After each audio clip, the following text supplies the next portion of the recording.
Mesdames, Mesdemoiselles et Messieurs, bonjour et bienvenue sur Contact Pro Live. C'est encore un réel plaisir.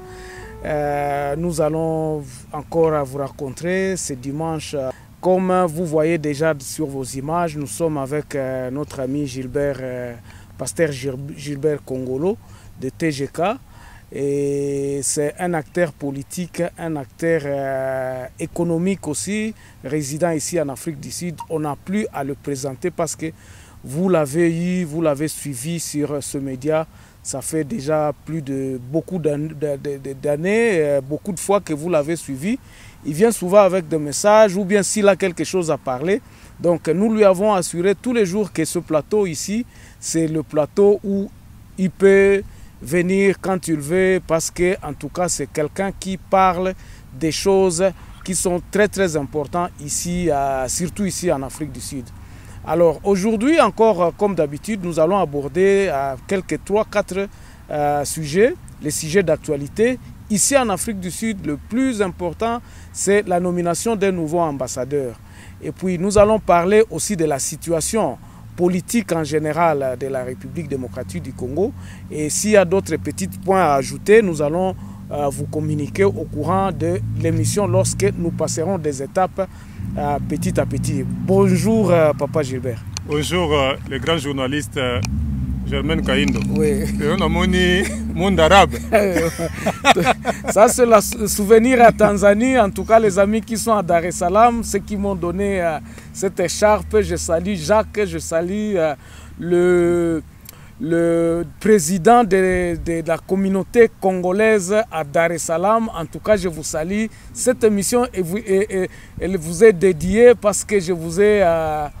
je me suis souvenu beaucoup avec vous. Là-bas, je vous informe que la communauté congolaise, elle est très organisée, avec un bureau, avec disons les 2 véhicules qui vraiment contribuent. Parmi les communautés congolaises que j'ai déjà vécu à Kampala, par-ci par-là, là où je passe, en tout cas, Dar es Salaam, Mukoba number 1 kule Dar es Salaam.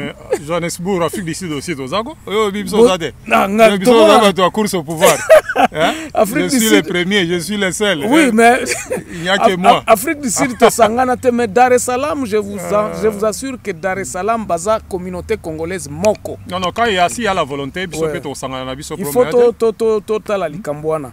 On peut remercier Muzuri. Muzuri Design, il y a betel biso. T-shirt il y a TGK. Si vous en avez besoin, il y a la cherté. Ok. Muzuri Design, c'est top design en Mboko, tu as bien. Ah ok, mais à la fin de l'émission, Muzuri Design. Ah, tu solo là. Ok. Gilbert. Oui, papa. D'entrée de jeu, qu'est-ce que vous en pensez? D'abord, to bandelana nous, to lobelana nous, ambassadeur Nabiso ou Aouti Kotika Biso. Que nous avions... qu'est-ce que vous pouvez parler d'abord de lui? Il a fait combien de temps? À peu près 3 ans. 3 ans, ouais. En tout cas, l'Afrique du Sud, on peut dire qu'on est gourmand. Tolinga qui a kendete, il fallait la kaka. Parce que wanaza mutwa kati. Yemoko vana na mboko mbula. Ayebi passé à Congolais, ayebi ba difficulté na biso. Il était toujours là, ça, il était toujours là. Ezala matanga, ezala batuba, olimba zonga mboka moyen zate, ezala. Donc l'ambassadeur Moulaja était un homme de peuple. Il était là, ba réalisation na ebele parce que azamutu moko alingakate ba banda kotangi na makamnyo soto. OK. Tokolo ba pete ke to banda kotanga nyo soto siko po azate. On disait ça, mais il y avait les gens qui brouillaient les cartes. Oui. Vous savez que ndetolo baboye ambassade des ana 832. Wa sombela biso ya sika. Oh, mission diplomatique à Sika. Oh, il y a un étage. Ils ont 832. Na 830, Barcelone, ils ont acheté. Na Sima ambassade acheté.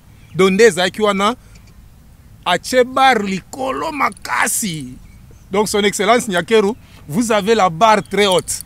Okay. Donc, des années, il fallait que diplomate Zalawana, la salle de fête Zalawana. C'était un grand organisateur que l'Afrique du Sud, on ne peut pas dire qu'il a perdu, mais il a laissé legacy pour l'ambassade d'Afrique du Sud avec pour la mission diplomatique that made us proud maintenant.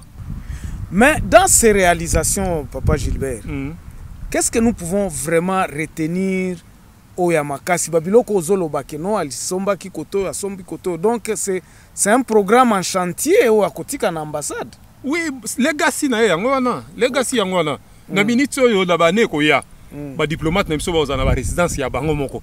Et à tes diplomate ya futela raso ki na kuna kangami na embouteillage mo comme l'ambassade des até. Les aloko la kamo bimba ya mission diplomatique ya Congo en Afrique du Sud. OK. Alors, si nous pouvons maintenant, ça ce sont des fleurs que nous jetons à notre ambassadeur qui va nous quitter. Ben, pas, il sera là parce que toi, Bikeye, Awa, Eza Afrique du Sud, Eza terrain. Sans oublier, na Katio Malobate, à côté passeport na 4400 rand, passeport Chiteti na 2500. Eza la réalisation makasi. À côté batena lié ezali le papier duplicateur A4, les lois ezali pliant. À côté ambassade na biso azopesa ba visa ya caché. Au beti caché bo signer la loboko au visa ngwana. Mais ce que toi na ba visa timbre, le ko ba standard international, ba scanner yango bo tsa identité na onyo so bimi. Ce sont des grandes réalisations. Voilà, ça c'est vraiment quelque chose de beau. Donc ba papier de valeur à valoriser yango, à remettre quand même ambassade na biso na level moko oyo to ki ko nier yango te que c'est dans le bon. Maintenant, est-ce que nous pouvons parler de quelque chose qu'il n'a pas réussi à faire ici en Afrique du Sud? Bon, la Bible dit, pas la Bible, mais la logique dit que la perfection n'est pas à l'homme. Donc, perfection, tu as que Moutou a parfait azali, point faible na épée salaki, mais ngai pour ne pas point faible na onga mona monaki. Et ça que tout ce qu'il fait, il ne veut pas qu'il y ait l'Obama. Je suis. Mais il travaille beaucoup en silence. Il va critiquer, mais focus na musala na ye, point faible na ye zande que azala ipenza te que mutu yake abanda ko se défendre quand il a attaqué. Quand il a attaqué avant ni na gagné, alors batumsu so moni bamsu balobage qui ne dit mo consent. Alors batubaka est-ce qu'a réagi ça qui? Est-ce qu'a lobagi boy? O balobi azasi d'africain. O balobi boy na boy. Il est calme là, tant pour bien avoir une excellence, maman zandengenin. Après ça, il y a sagesse mora lobi que il faut qu'on évite koyoka makambazo loba de peur que oya koyoka esclave na zofinga yo. Exactement.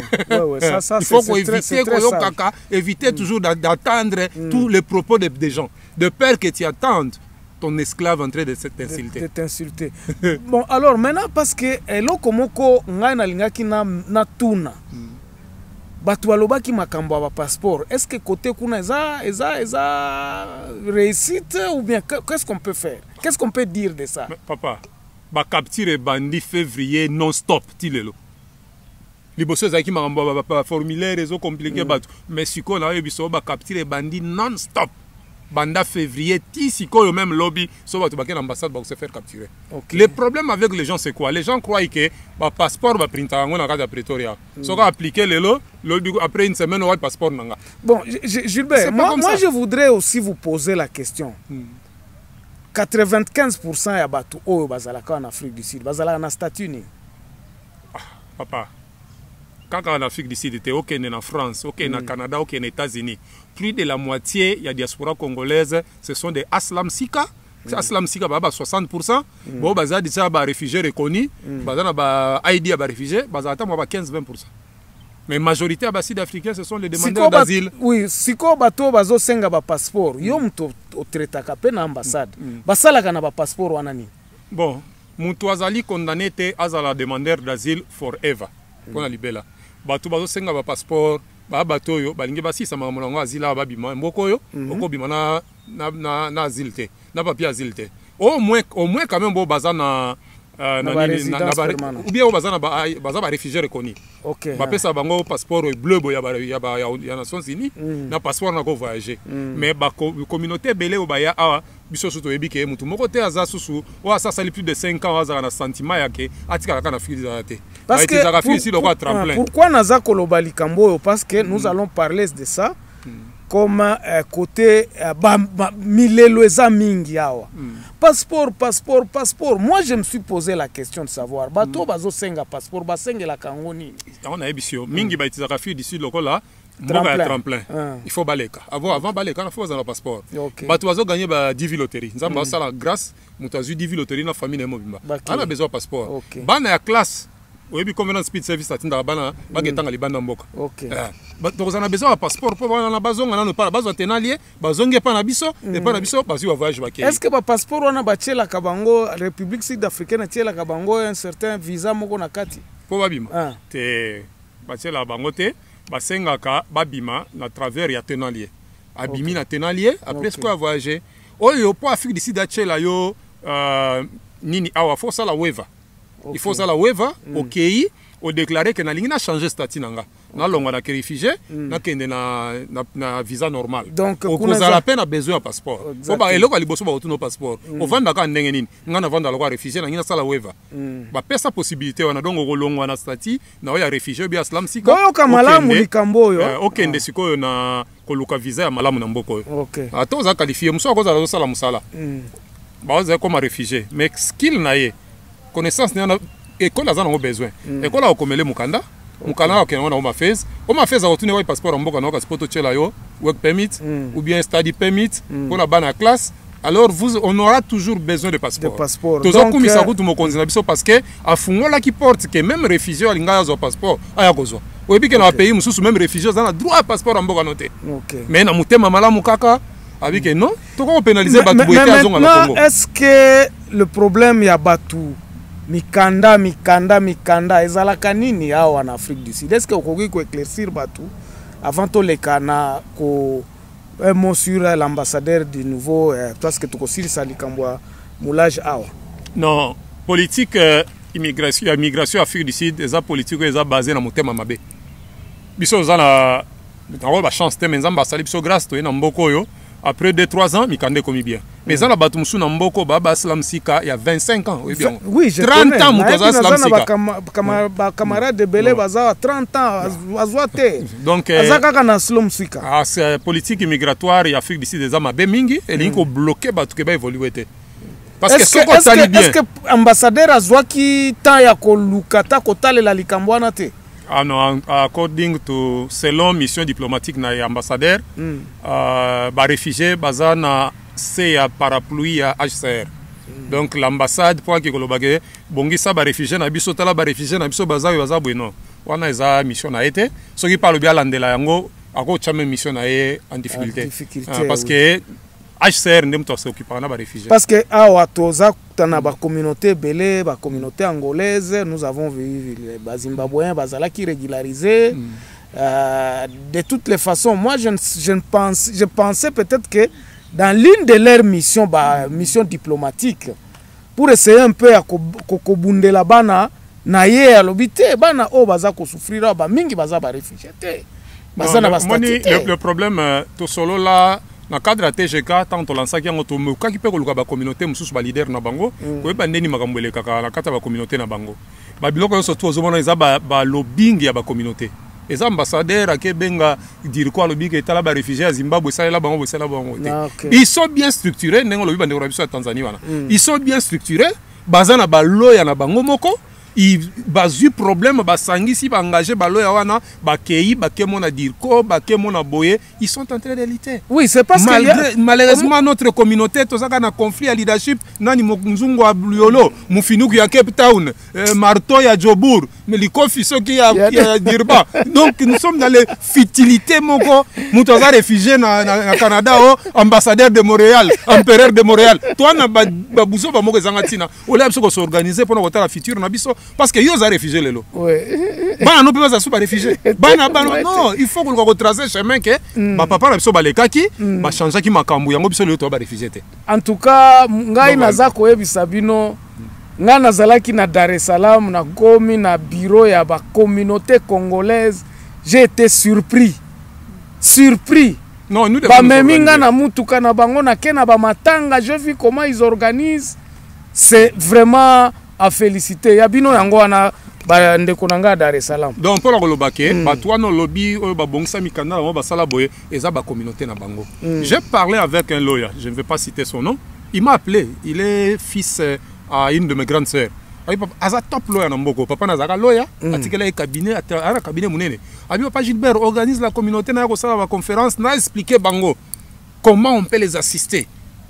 na makamyo sommet tango oyoka boyono ye nani kuna benga bato ye nani kuna sala boyo tozo benga ba mécène na biso awa bao ba mimo na kino baza ba mécène tozo mona bazo pesa ba mbongo.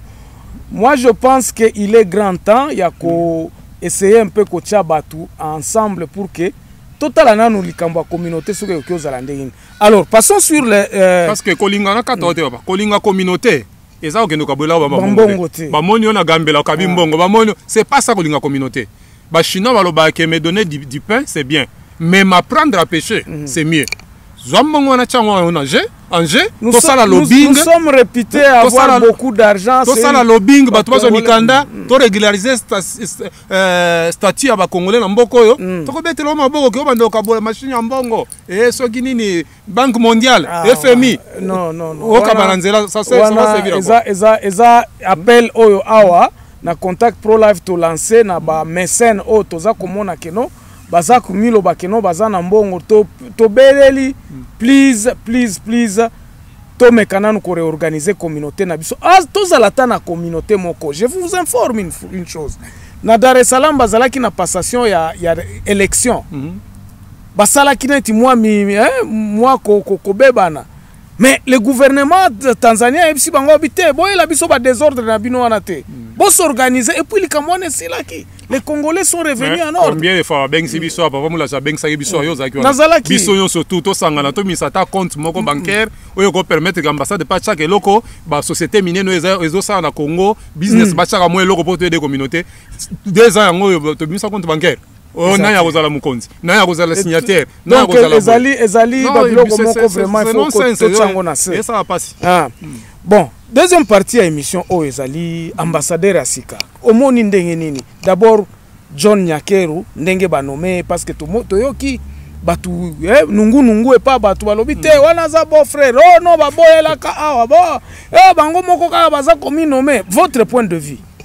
Bon, papa Germain ngala koli na ndaku ya ambassadeur donc un ancien ya au mafes nabiso ministère des Affaires étrangères pour ma grande sœur à Bokolingai paix à son âme Charlotte Yombo batu nyonso ba o ba Rolanda o ba basalo mafes ba na ministère des Affaires étrangères ba yebi très bien même mon beau-frère Azaki Mobile naye ambassadeur Saturnin Luka Buka Bougie tango afdel azoko tem tozaki représentant ya Zaïre dans les Nations Unies. Donc c'est un monde millier mon makasi. Son Excellence John Nyakeru, si vous vous rappelez bien, ezaka bano babota mikolo yo balo babilo balo ba bon frère Rwandais boina boy non. Oyebi ambassadeur Nkema Lilo. Oui. Wazaki protocole à chef de l'état. Adjoint Nazagina. Zaki John. Jeune Moroza mona ya pembe boy boka. C'est lui.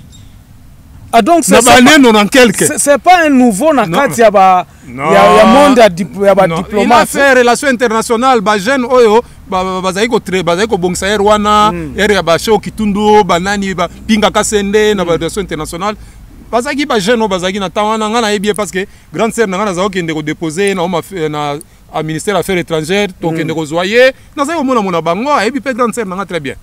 OK donc c'est pas quelqu'un qui est tombé de hasard. Hasard mutu oyo a travaillé na millier wana mbula na mbula. Et puis Facha PCP confiance et loko wana pe parce que kotinda mutu na Afrique. Non, c'est domaine naie, c'est un diplomate chevronné. Malgré les cas na Kenya so nazo kumisa été mais nous devons, je suis un homme serviteur de Dieu, je dois vous dire la vérité nengezali. Donc c'est un diplomate bato ba yebio ba kola ba ne na biso na ba 80 ba ne o ba comment ba adulte na ba ne 80 90 ba yebi ambassadeur Nkema Lilo o azaki chef de protocole à chef de l'état adjoint na ye o azaki ko tambola ba za soko taibo ko mona ye ezaki ambassadeur John Nyakeru. C'est quelqu'un qui s'y connaît. Donc bienvenue en Afrique du Sud et alors papa soko abimisi bino gaza maman ata azaki makango ne so obengeka mama aza maman na biso maman ko akei maman mususu aye biso awana contact pro live nous avions salué ambassadeur Moulaja fidèle Tomonaki Moussala Salaki. Nous sommes vraiment dans la continuité. Je pense que tant que la remise et reprise et que ba idée otoza ko pesa awa otozo lobela awa na communauté congolaise, je crois que il faut que vous commencez à organiser maintenant son arrivée beaucoup tanana. Non, tokutana ba contact ça déjà. Tokutana azali welcome l'Afrique du Sud et puis je demanderai à la diaspora ba nyonso balingaki Fidèle Moulaja. Ba nyonso bazolela ke papa ke tozangi mutu. La seule façon de garder legacy Oyo Fidèle Moulaja Atiki, c'est de donner la main d'association dans remplaçant. Exactement. Pour legacy continuer. Toko à la tête, ouais, à Tongyo, il y a Bouki Moussa Bandeli. L'administration à Congo est là. Non, Okuti, Mobutu Abandaki, ceux qui aéroport et Agbado, le roi yo yale, on négligeant Olingo Bandelo yo. Il faut qu'on continue la legacy. La seule façon de continuer la legacy. Oyo papa Fidèle Moulaja Atiki Libiso, ça je m'adresse à la communauté, c'est de donner la main d'association. Na Oya Zali Koya, nommé par le chef de l'État. Olingara Tshisekedi, Olingara Fachi Beton, Atinde Libiso Moutou Azan nommé Panaye. La seule façon de relaxer Zali Kopé, ça est main d'association. Exactement. Quand il sait que papa a Oronya Taboye, a Oronya Tate, a Orosalaboye, c'est le devoir de Binoba journalistes, Binoba leader de la communauté pour assister les nouveaux ambassadeurs. Bon, et là comme sous Petozo Yoka Awa, les à côté à l'ambassade au Fidèle Moulaja à Tiki Awa, c'est comme si. Parce que moi-même, je vis l'administration a changé. Moi, j'ai vu, il y avait, en tout cas, comme une ambassade. Mais Nungu a battu, oh non, il est Moutabalouba, qu'est-ce que tu en dis? Ah, c'est nonsense. Nonsense, Moutabalouba, chancelier, Azamoulouba. Changer d'affaires, changer d'affaires. Il y a une mission à SSI, il y a une mission à SSI. Ah, Moula Jacques va benganer la moto. Non. Et puis, ce que Bengani va remplacer Nanani. Va remplacer Yav, Papa Sola. Papa Sola a chargé d'affaires. Azamoulouba. Ambassadeur chargé. Ça, c'est un mise au point. Chancelier Bobo que je salue. Azamoulouba. Maman Christelle Azana social. Azamoulouba. Maman Néné Azana culture. Azamoulouba. Kolanda biloba lo ba tutu wana ba continuer surtout ambassade wana o bana ba poste à responsabilité minene na moyi muluba. Voilà, donc ça c'est un mise au point totika totanga qui peut ba commentaire belé na émission na biso passé, c'est pour cela que j'ai voulu à ce que na poser question à Gilbert en tout cas boyo qui répond. Soy mutoyer et là on ba bengi PA personal assistant. Et ça mutu yo zona confiance. Donc mutu azana confiance wana il faut pas kakaza muluba. John akoya na batu na epe. Bon, normalement, mon continuer surtout fois na maintenir confiance. Ce que le a continué. Bon, il y a ce qu'on appelle cabinet privé. Il y a ambassadeur. Exactement, il y a un longoli batu. Batu na baza nommé à partir de Kinshasa. Mingi mingi mona. Na kati ya diplomatie, ezana bato baza batindi bango ba diplomate, ezana bato bengi bango ba engagés locaux. Donc ba engagés locaux, oya koya ne muto apprécier. Mais au hasard, la mission diplomatique va t'indiquer yo longolé ndeni. Bato bengani yav. Pouvoir ndeni azan longolé yav. Bato bazo lo biloba lo bezanga tina. So muto monique secrétaire na ngai neti mokonza mboka ndenga lo baike moi na nga mosa zala secrétaire particulier. Bato balobeli yango mingi. Non les cabinet privé na ye. Ezana ba prérogative na ye. Yesu Christo ye moko achaki. Yesu Christo achaki Jean na ebita ndeko ne. Jida za obatela kesa mbongo ebita zaki ndeko Marie. Il faut tout comprendre. Ce sont les non-initiés. Donc, il y a un trace au bout de terre. Bon, l'ambassade a aussi Monsieur John Nyakeru, tu es le bienvenu. You welcome Namboka Oyo. En tout cas, les Congolais, Tosengi Nabino, Ketangu, remise et reprise. Nous voulions faire. Et ça l'attend d'Engata Moulaja Salaka. Ben oui, que remise et reprise, il y a l'ambassadeur. Exactement. Mais ambassadeur à Sika, au coup ambassadeur sortant la Mboka, oya mission a été. Mais son excellence à la Congo, n'a pas ça la Mboka. Nazolo Baké, tu vois que ambassadeur Moulaja, ce qui m'a impressionné, la façon dont il a taclé d'abord Kozala la communauté en face. Il avait voulu à ce que Tok Solo là, à Benga Kabatu. Les journalistes, il nous a reçus. Nous avons débattu des problèmes qui étaient ici. Il n'y a pas de problème sous ce solution. Vraiment, Fidèle Moulage, vraiment, en tout cas, Mzamba Salisa, au place où nous sommes en tout cas, Kende na Mapamboli, Auto Pomboli, en Afrique. On a pas de lieutenant Mokonzi. Tant que Indaga Mokonza Bendi lieutenant a confiance, et ça, la mission, nous sommes placés. Voilà. Maintenant, tous autres publicité, tous autres zonga, la deuxième partie, où nous allons parler de la politique.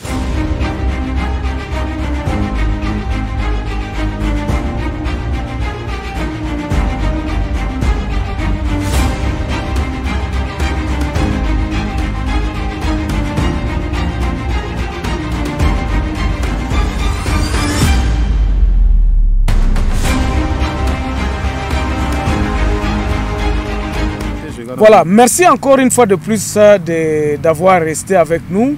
À Tokoti, la deuxième partie où nous allons parler de deux sujets très importants. Ezali, d'abord, sortie médiatique. Toyoki, na ba réseaux sociaux, tolamuki, toyoki, tabombeki, wana zako loba. Oh, Papa Gilbert, parlez-nous un peu de ces sorties médiatiques. Moi, je ne voudrais pas ça même à ta vidéo parce que moi-même, ça m'a donné un peu du froid au cœur.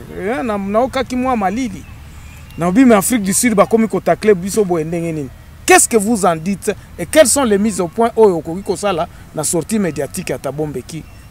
Et ça, ça fait couler beaucoup de salive et d'encre. Grand journaliste, first of all, Afrique du Sud a sali bien, a lobby que Oyo Tabombeki a lobby ezali officialité, ça n'engage pas l'Afrique du Sud. N'est-ce qu'elle a remarqué soulagé tant que comme Libango, parce qu'on a écrit. Non, oui, j'ai même vu les gens appeler le bureau à Tabombeki. Ngai tangu nazala tangu azoloba, ezaki live. Toujours ça là bas commentaire. Qui en tant que un particulier, un particulier, ça n'engage pas l'Afrique du Sud officiellement. Donc là, point à l'Ibosso Yangwana. Point à Mibale, malgré tout, le banc de l'émission Moussou, chaîne Moussou Benga Bisso Tobaki en anglais, pour expliquer communauté Nabiso, nous devons connaître qui est Tabombeki. Tabombeki n'a pas un bon cœur pour le Congo. Kobandana nous a remarqué qu'il faut esprit naie ndenge a mislidaki donc à conduire Mandela en erreur na utenika na 97 96 parce que c'est lui qui était le secrétaire particulier. Voilà. Papa yo so mona wapi rebelle azo ko avancer bino boye bisa président oyo azali na kiti ke longwati ke la rebelle place à diriger. Et ça l'a caté. Basengaka, gouvernement Union nationale, bino surtout Bosangani. En tout cas, chez moi, ça n'a pas. Yango mutu ezali malheur ya mboka na biso. Babengaka rebelle na mutu aza na place Bosangana autour d'une table, bosala gouvernement Union nationale, bo préparer calendrier pour l'élection. Non, c'est comme s'il a été très raw, donc très dur. Un monsieur, motema mabe, talaka muto abotate, azan la legacy moko ta kotika la mukile, azan héritage moko te. Donc na motema mabe. O kotisi makambo IDPS. Et sali pasi. Parce que muto ayebi katiki ba akotika pe ba descendant na sima. Tozo kendende na discours, mais discours na ende tokoki ko analyser. Na retirer maloba na soko sepeli na ngote. Tabombeki a parmi bato ba chapso na bere rebelle a cha difficulté na mboka na biso rebelle Mobutu muto ayebi pouvoir ebi makamnyo surtout régime bobengani ye bokamati rebelle bozongisi ye départ mabe yango wana to ye na Sun City poste ezaki réservé na vraie opposition Tabombeki batinda bato na bato mususu ebi ke ba recruter bato na Yoville awa ba recruter bato na Rosentelville balati bango ba costume noir na ba cravate ya noir po bakota na kati ya salle de ya na kati na Sun City. Ceux qui seraient dans baton ba ololagai ba hurler sérieux pona nini kaka ti Tabombeki azali anda payroll afuta makepa bato musu na Congo pona ko appuyer cause na bango qui ne sait pas que Tabombeki aza parrain en Kabila na politique c'est que Tabombeki a dit comment un panafricaniste le croyait akoko loba makambo lokola ya ko diviser bato yo zana mto Kivu na za mto Kasai biso to zaka na mikonyo soto Tabombeki azoloba ke ti c'est que azo diriger mboka kaka na etni na ye papa. Qui est Premier ministre? Kasai. Qui est président du Parlement? Kasai. Qui est sénateur? Kasai. Qui est chef d'armée? Kasai. Mais non. On peut tout parler, mais l'essentiel est un message que nous tous, nous n'avons pas apprécié cette histoire. On n'a pas apprécié ça. Et puis, si tu es loco à lobby, dans compte à TGK, dans le mélange, TGK.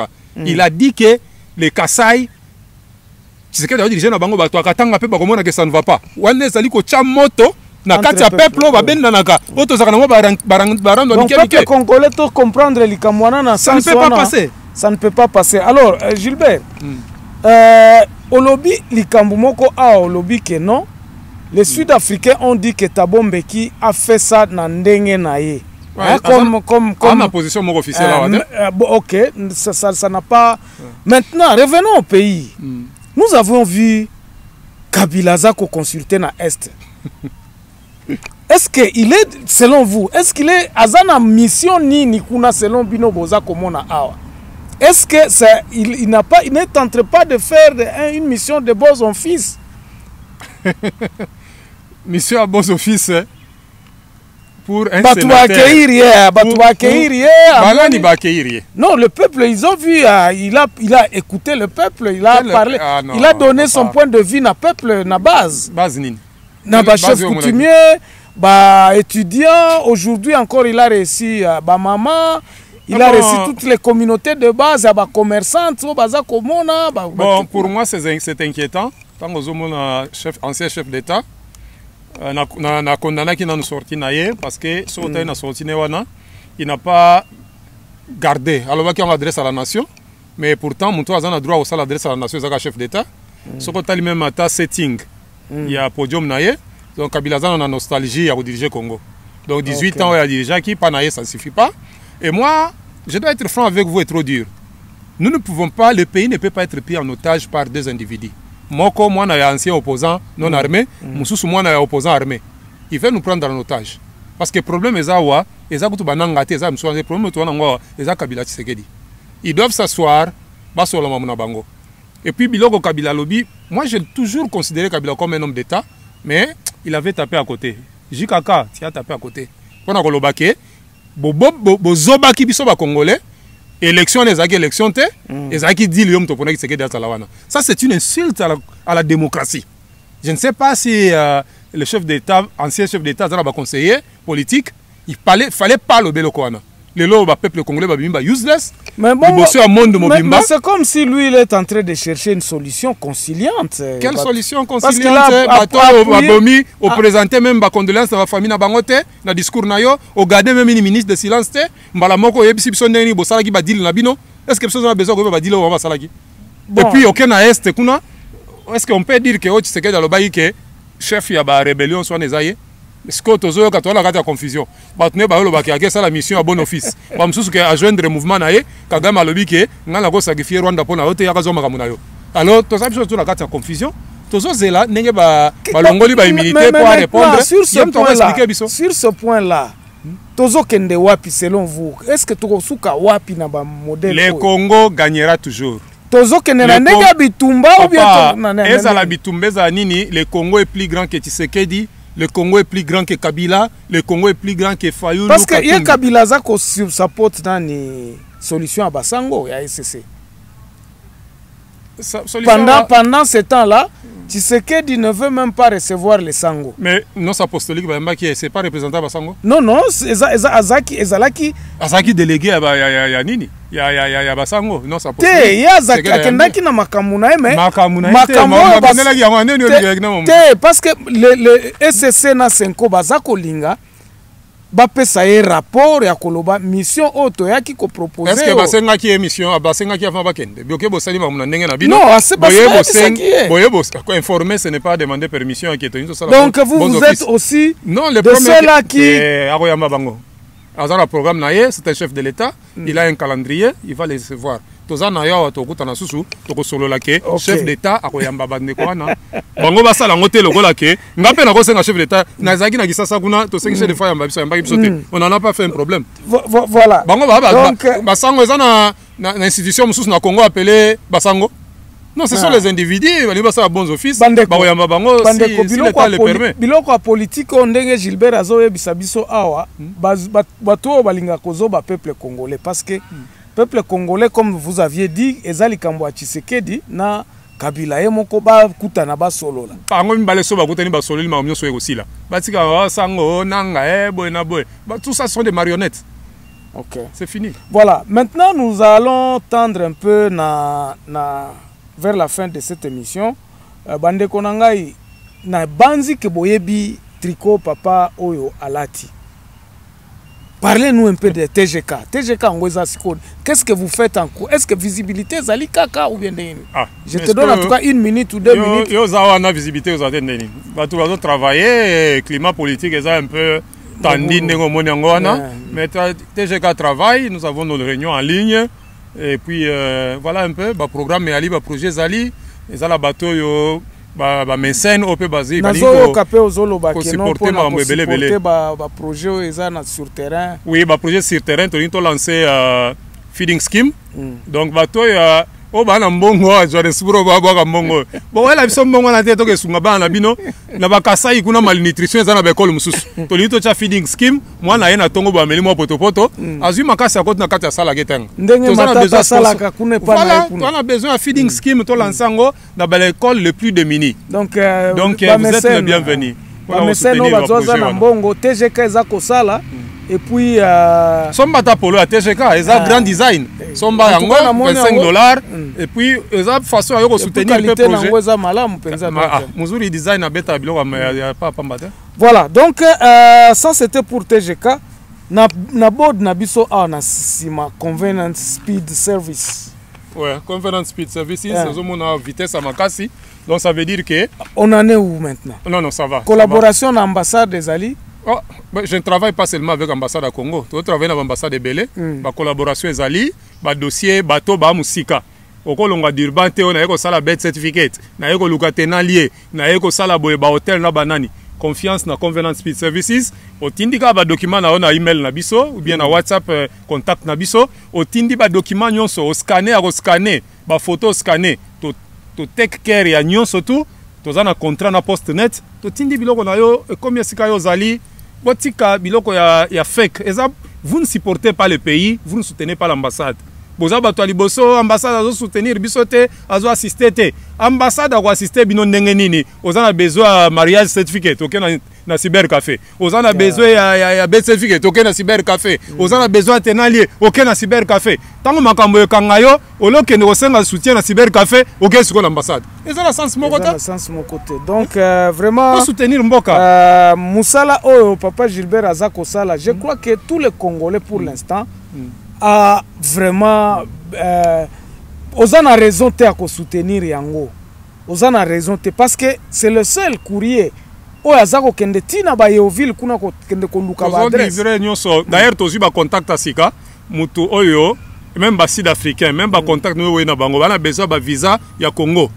To pesa visa et puis nouvellement Convenant Speed Services a introduire e-visa.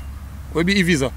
Visa en ligne. En ligne. Ba kotinde la nga na téléphone na yo mbala moko ozala besoin que cha milongo l'ambassade te papa Gilbert zo mela 3 jours pamba. O pesinga kaka copie ya passeport na yo ou bien mundele ou bien ba business partner na bino. O bolinga boke na bona Congo. Azana Durban, azana Australie, aza wapi. O tindele nga copie ya passeport na ye. O etikali Convenant Speed a couvrir yango. Ezala ba nini lettre d'invitation, ezala booking ya hotel, ezala boy to couvrir yango, ozui e-visa otindi mail na ye batindeli aokita we ba scanner yango boy pepele. OK. En tout cas vraiment mot de la fin, je ne sais pas si tu as ce qu'on n'a pas demandé. Ce qu'on a dit comme sous-soto iko bakisa. Na komisara Nzambe et puis pona bato balanda ngai na ministère pastoral na ngai. Exactement. Rock Ministry. Ministère ezali Water from the Rock. Water from the Rock Ministry. Alors, ezali ministère WRM, Water from the Rock Ministry, ezali ministère en ligne. Nzambe nano apesi biso go aide te okende kofungola kovandisa bato kofungola boye lokola msusu ekomi no tofuti rente te électricité ya boye te nano Nzambe apesi biso go aide te mais bato nyonso balanda biso en ligne. D'ici là, chaîne YouTube na biso ya ministère au relancer yango et puis bato balandaka pe à part politique à part social, vous avez besoin de la parole. Bilobo et salaki mokili Bilobo ezaki the word that was made flesh. Voilà besoin na yango yango mteko pesa bino longa po mikona biso na sa mokili awa ekosila. Mais eternal life, la vie éternelle nde suka ya makambo. Okozwa no ba million, okotonga bandako, okosala boy mais soki okoti lo la te eza échec total. Programme eza ndenge nini? Programme to lansaka mate ya chaque lundi. Tous les déjà na matière na biso na TikTok na WhatsApp à partir de 8h 9h prédication ya semaine c'est déjà lancé. OK. Donc programme to ke malé botiaka ba vidéo ou bien za la live? Non, ils ont live te, ils ont nos vidéos rediffusion avec le temps to bando le live. Voilà. Voilà, bandeko na ngai soki bozana ba proposition ou bien bozana ba suggestion ou bien bozana ba question o bolingi to posaka nani papa Gilbert tangu to monani parce que awa toza kozela dès que ambassadeur a komi tokosala émission alors na kosenga na bino na kati ya ba commentaire na bino nyonso biso totanga ka ba commentaire wana ezalaka des milliers de commentaires, mais nous faisons tout pour que totanga yango to répondaka na ba oyo bazo poser biso ba question oyo eza na moi sens o baza ko finga biso pe. Merci beaucoup Nzambe, gloire ezongelaka Nzambe. Tosalaka musala pona Congo, nous travaillons justement pour la République démocratique du Congo. Personne ne nous paye. Mutu afutaka biso te chaîne oyo chaîne privée, personne ne nous paye, nous n'avons pas besoin d'argent, il y a des politiciens. Et puis moi je veux dire encore une fois de plus, cessez de m'appeler pour que Bozwa ba contact à M23 ou bien à AFC, please. Ngana za mutu ya M23 te. Bolandaka maloba wana moi j'analyse la situation. Je voudrais encore attirer l'attention parce que bappelle combien belé. Ah papa Germain, pesa son numéro contact to sala ndenge nini to rejoindre le mouvement. Moi je ne suis même pas un recruteur. Je n'ai ni quoi que ce soit na M23. Je l'ai dit encore. Na website na ebiti. Donc nous sommes des Congolais. Toza ko analyser situation ndenge o ezako kende na mboka na biso. Alors, je crois qu'on va se retrouver très prochainement tant où ambassadeur a recommandé. En tout cas, je crois que lorsque Gilbert aura encore que Azala na moi activité, papa vous êtes le bienvenu, la chaîne est là. Donc si vous avez une activité, appelez-nous, nous allons les couvrir. On se donne les coudes entre nous les Congolais. C'est ça que nous disons apport nabiso na mboka République démocratique du Congo. Alors, c'est que je peux demander à notre communauté. La Bible dit qu'un royaume subdivisé ne peut pas résister. Tout ça, nous gagnons quoi dans cette division? Qu'est-ce que nous gagnons dans cette division? Personne n'est indispensable dans la communauté. C'est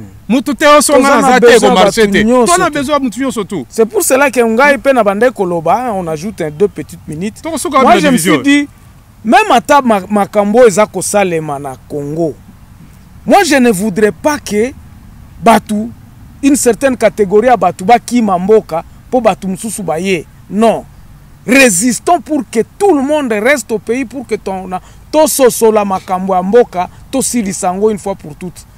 Évitons à ce que to comme al susuneti na Rwanda, omoni ba Rwanda belé ba comme pas na biso. Pourquoi? Parce que ba kimaka Kagame et pas na bango. Ce que dit muto akima ce que dit azawana nandane aussi la kei oya koya ye to soutenir ye pas. Mais est direct parce que le peuple Congo est plus grand que tout le monde. Le peuple continue à souffrir bande kona biso est bazakuna ba militaire belé bazako souffrir na ndolo.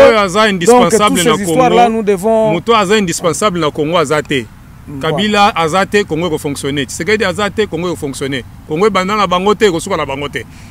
Voilà, donc à la fin nous sommes là et donc on se revoit donc prochainement dans un nouveau numéro. Portez-vous bien. Au revoir. N'oubliez pas surtout de vous abonner et de laisser les commentaires. Ciao. Bye.